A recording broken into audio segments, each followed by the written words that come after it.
There are renewed calls for D.C. police to revise how they conduct those stop-and-frisk movements in our communities. Yeah, this comes after the ACLU D.C. released a report this morning that says based on police data for 2022 through 2023, black people are still disproportionately targeted in our city. This has been an issue WUSA 9 has reported on for the last 7 years, and tonight our Matthew Torres takes a look at the latest numbers.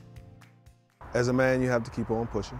MB Cottingham admits years after settling a lawsuit in 2018 against a D.C. police officer over this high-profile stop-and-frisk incident, the case still affects him at times. I have to kind of block it out of my mental, even though it has happened and I know that it does exist. For years, WUSA 9's investigative team has covered D.C.'s police stop-and-frisk policies, including concerns of underreported numbers and racial disparities. This new report analyzes stop-and-frisk data collected by D.C. police in 2022 through 2023. It revealed that black people composed 70% of people stopped in the district, despite making up only 44% of the city's population. If you imagine over a 2-year course, a black person being stopped about every 10 minutes. It really raises a concern about biased policing. MPD lists removing guns as the main reason for stop and frisks. But this new report says that stops led to less than 1% of guns seized in 2022 and just over 1% in 2023. We're just not actually seeing these stops as generating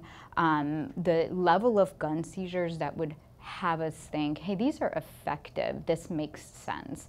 And if the community feels, and that's what this issue gets to, that the police are racial profiling, that's not good. We will not have effective policing in this city.